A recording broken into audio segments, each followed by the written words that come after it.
end of a heartache. You know what time it is? Do you know what time it is? It is time to fly this heavy metal spaceship all the way to Concord Dawn. And we're going to talk to the Mandalore. What is up, fellas? Welcome to the Metal Mixtape. Hey. Dude, what is up, dude? Hey, I'm so excited to have you guys on, man. The first time I ever heard of you guys, well, honestly, I've been following Caleb on Facebook. Honestly, Caleb, I think we've been friends on Facebook for like 7 years, dude. Straight up. Oh my goodness, I didn't even know that. That's crazy. No, it's for reals, because I feel like we've seen each other grow up, dude. Like I've seen all these transitions, and I remember like seeing what you were doing like before you were in the Mandalore and all that. And I was like, oh no, all the old Chudcore stuff. yeah, dude. I totally remember, dude. And then I heard the Mandalore, dude, and dude, yeah, me and my girlfriend were listening to your guys' music on the way here, and like we've played, The Prisoner, Settle Down, a bunch of songs on the radio, and dude, it's a fantastic band, dude. Like you guys almost remind me of like and this is just like my perspective, you know what I mean? Like it's anybody's perspective. It reminds me of like Periphery meets kind of like something like mainstreamy, you know what I mean? Like it sounds really good, but it also sounds technical, I don't know if that's like a weird way to explain it, but it sounds fantastic. That's kind of, I guess, the route we were going for. I mean, am I right, Bub? Yeah, I'd say so, for sure. A mainstream Periphery? I don't know. But no, dude, it was awesome, dude. And yeah, no, I'm excited to have you guys on, dude. I love the concept and everything you guys are going by. So so we're talking to the Mandalore from Concord Dawn. So I want you guys to all introduce yourselves, what everybody does in the band, and then we'll go down further down the wormhole. Okay. All right, well, I'm Caleb Ferguson. I am guitar player for the Mandalore, and I help with some background vocals. And I am David. I sound very similar because we're brothers. I'm David Ferguson. I play drums for the band. And I am Caleb Scher. I do vocals and pretty much run all the social media stuff you see online. Dude, so, I was talking to all the listeners. To me, what I see you guys are like the Star Wars version of Guar. Because hey, they put on a good show. So. Well, you know what? Also with Guar, they were all like theater students and all that. Like they were like some really smart dudes, and just decided to start a metal band. And and I mean, you guys are kind of similar. So I want to know like how'd you guys come about the whole Mandalore concept for the band, dude? Because it's awesome, dude. I see you guys doing like shoots out like in the dunes or something. You guys got like your awesome your battle armor on, like how did that all come to be? Like, did you guys were writing the music first, and then you're just like, dude, why don't we just like go out of space with this, dude? Like, how did that all come about? Oh, this is a fun story. All right, Bub, take it away. You always tell this one pretty well. All right. So we were working together with the project with Cher already, and realized that like as much as we want to be like the baddest of ass individuals, let's be true to who we are and try to actually make music, about what we like. And I was like, you're the lead vocalist. It makes sense if we do something along the lines of what you like to do and what you're really into. And he's really into Star Wars. So it just made sense, like let's do a Star Wars themed band. And then Garrett thought, okay, well, let me go ahead and start doing making armor, like Mandalorian armor, because he really likes the Mandalorian aspect of the universe. So he just started making the armor for us all. And yeah, so that's the idea. Pretty neat, but we're willing to check it out. Yeah. Dude, that's awesome, dude. So I noticed that everybody has like their battle armor. So is Caleb making everything for everybody, or how does that go about? How do you guys get that going? Go ahead, Cher. I think you could probably articulate that. Oh yeah. I actually back in 2017, right after we released our very first single and our little, like, you know, fan film, we had just helmets in that video, as you saw, if you've seen the video. I've seen it. And so I actually had a friend, his name's Galaxy Props on Etsy. He ended up like hooking us up with all these helmets that he, you know, charges up the wazoo for. He gave us all super good discounts and all that. And then I was given some armor by this guy from Oregon, actually. His name was like AG Constructs or something like that. But anyway, I got it and then wore it on that video shoot, but I didn't think it looked that good. So then we ended up moving to San Diego from one of our members getting a job there. So we all ended up moving together.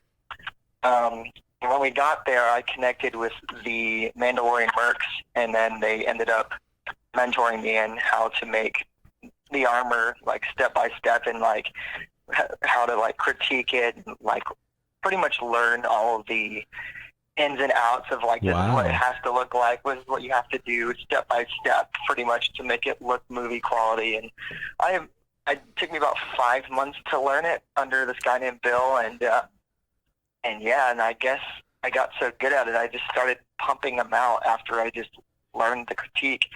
To this day, I've made probably close to I'm close to like almost 40 suits now. Are you serious, man? Dude, that's fantastic to be able to learn a trade like that. Like I want a suit, dude. You know, do you guys make suits for like husky guys like me? I do. Almost all my clients are for husky dudes. Is there any way like you could put like some stretchy pants in those suits in case I like have a too big of a dinner? We don't do. You actually aren't supposed to have anything tight, stretchy pants type stuff. Okay. Actually, the secret is everyone just pretty much is wearing, like every person ever you see cosplaying a Mandalorian, they're just wearing flight suits. That's all it is. And they just get it custom tailored to fit a little tighter. And they have, you know, with all the armor on it, the armor has little straps around it. And the straps make it look a little bit tighter. So that's why it looks so nice and slick. Dude, that's so awesome, dude. And that's awesome that like he was willing to mentor you and you were able to get those down like pro status. So, you know, so you guys got the whole concept of dressing up like the Mandalore and all that. So how do you go about writing your music? Like, do you guys have like Star Wars themed lyrics or how does that work? So our first single we came out was actually a song that was like really near and dear to me that I had in my head for like 2 years before even the project became the Mandalore. It was in my older project. Okay. But we ended up working on it. We grew a lot as that song kind of changed and progressed when it slowly turned into the Mandalore. And then we ended up making like some sort of love story fan film out of that in our first music video. It got like, you know, hired real actors from Hollywood and stuff like that. And because I worked on TV sets for at least good 4 or 5 years prior to that video. So lots of connections and stuff like that. And ended up doing my producing and directing my first film ever for that music video. But anyway, for the songwriting process, it's pretty much 100% we make it like an emotional type story. We don't really like write it with a purpose in mind for the song. We know that we just need to make good music first, and then the lyrics come next, and then we figure out our story from when it gets to the lyric part.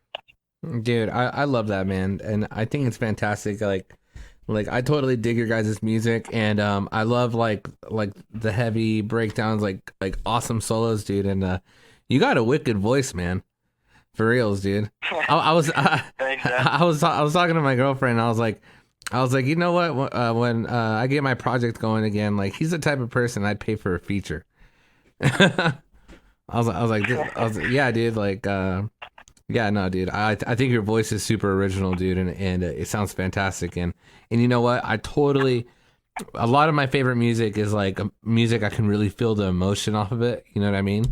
instead of just like a bunch of written chords or a bunch of fast drums. Like I can feel like when you guys like as you guys are going through your structure, as you guys is going through your changes, like I can feel like the force behind it. You guys have good build-ups to your heavy parts, so that way your heavy parts like really stick out and your emotional parts really stick out, and it's just killer, man. Yeah, thank you. Bub, Dave, you got anything to say on that, or? No, I mean, yeah, I'm glad that that's transparent. We're a bunch of sad boys. That's on that.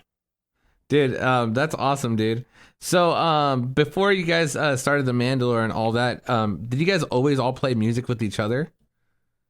Or like, how long ago did this like this whole band start? Like, or did you guys like join later? Oh, this is another fun story. So here, I'll start it off. So from 2014, late 2014 to probably around late 2016, I was in a band called Overcome Silence.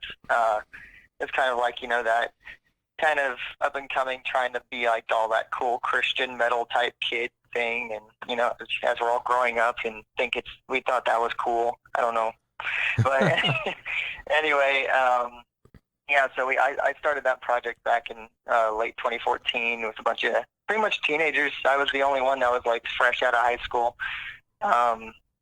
So we did like we toured and all that stuff, and had our very first single with like Silent Planet right before they got big, and yeah, and then closer after most of the members left and ended up joining making a separate project, I ended up coming across these guys at a O Sleeper show. So we were opening for the second time for O Sleeper here in Nashville. Nice, and, dude. O Sleeper they destroys. just happened to.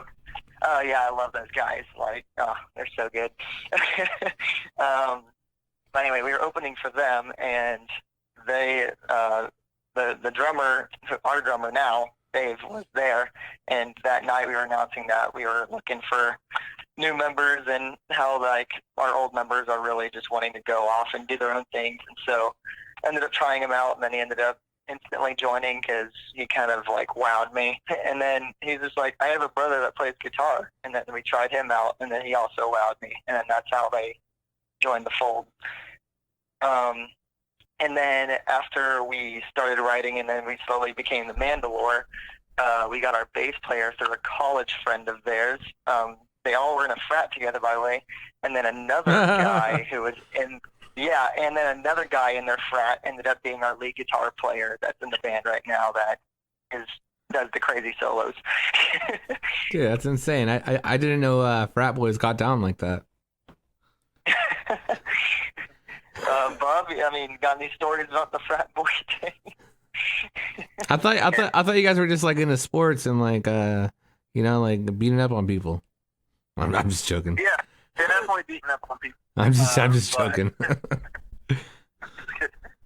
No, I mean, honestly, it was kind of the frat for misfits, I would say. Like, a bunch of just musician type of nerdy dudes, and, you know, it was like just a brotherhood kind of situation.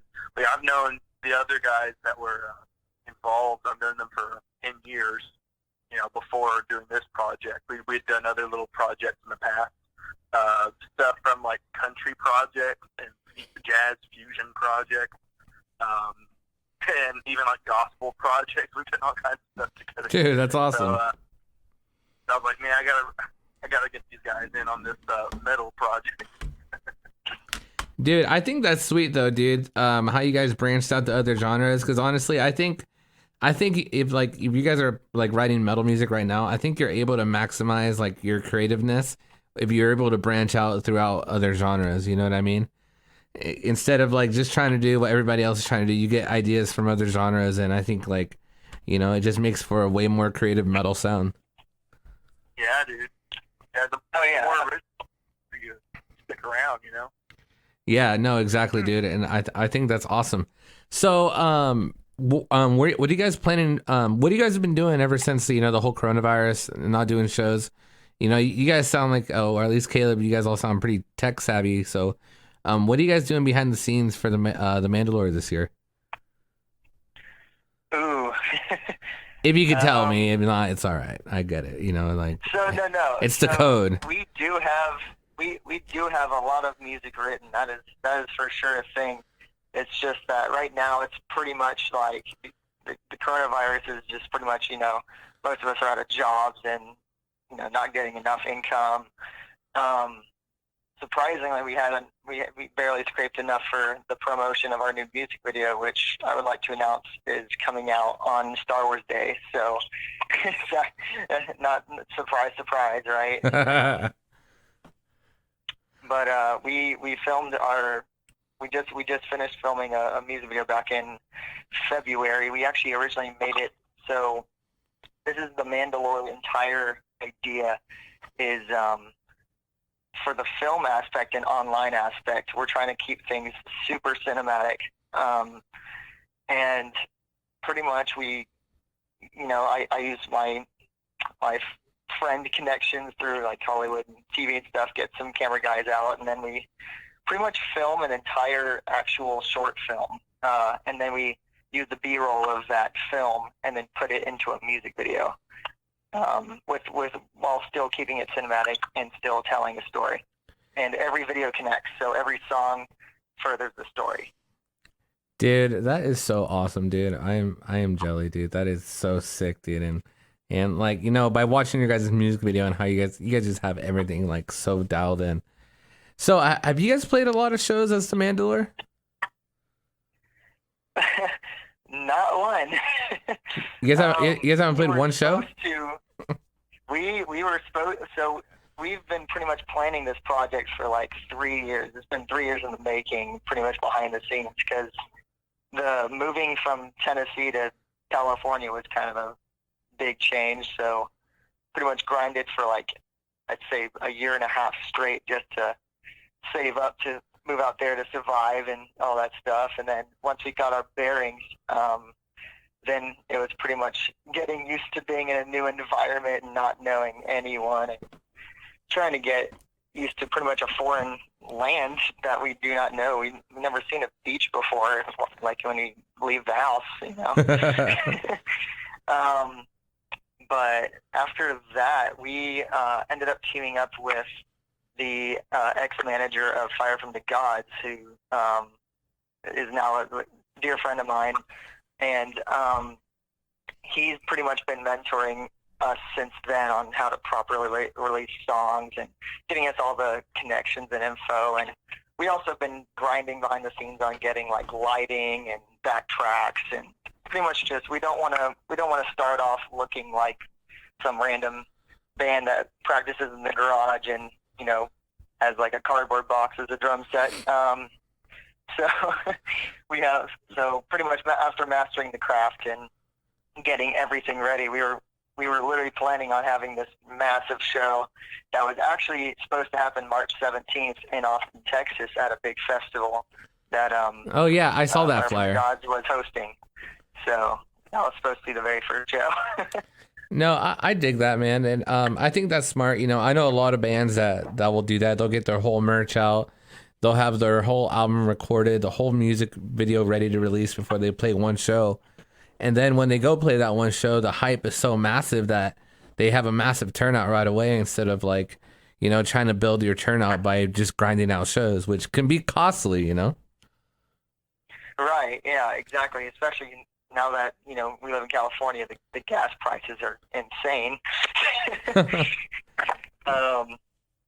But we are planning, so once this COVID madness is over with, we're just gonna go out, hit it out of the park and start performing wherever. Dude, that's so awesome, dude. I'm looking forward to it. And if you guys ever need shows in Oregon, let me know. I'm sure you guys got connections here.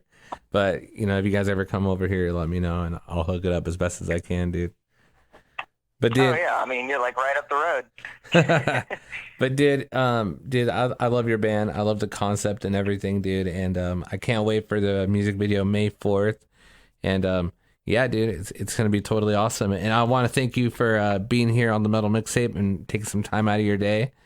I'm gonna play a song later by you guys right after the top of the hour, and before we let you guys go, can you let all the listeners know where to find you guys? Pretty much everywhere, like Spotify, Instagram, Facebook, pretty much everything, and also Etsy. We also have an Etsy store, and it's called Kanaya Ordo Forges. That's where we sell all of our armor to make money to do all the cool band stuff. Sweet, dude. I'm gonna have to look that up, dude. And a quick last question before we let you go. What do you think about the Mandalore on Disney? Was that pretty cool or what? Oh, I loved it. I've been trying to use all the power in me to try and get at least a cameo in that show. I want to be in it so bad. Bro, I hope you get in it, man. That would be so cool. And I love it. Wasn't that like the most cutest thing when the little Yoda guy came out? Oh yeah, I was like, I pretty much just like, I was like, yep, that's Star Wars. Dude, I swear that took over the internet, dude. And I love how like the Mandalore kind of like changed his personality to taking care of like the little child. You know, I love stories like that. It kind of reminds me how like, you know, Vegeta was kind of like evil but then turned good. Right. Oh yeah, and then all the dad jokes followed. Right. Well, hey, thank you. Baby Jar Jar, you know. Yeah, right. Oh man, could you imagine a little baby Jar Jar? Oh man, that'd be great, dude. Well, hey, we're talking to the Mandalore here on the Metal Mixtape. Thank you so much, guys, for making time to being on the show. We will be uploading the interview tomorrow on YouTube, so check that out if you missed it.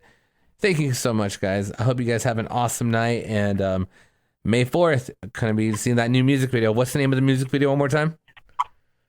It's Settle Down, so it's the music video for Settle Down. Okay, sweet, dude. Yeah.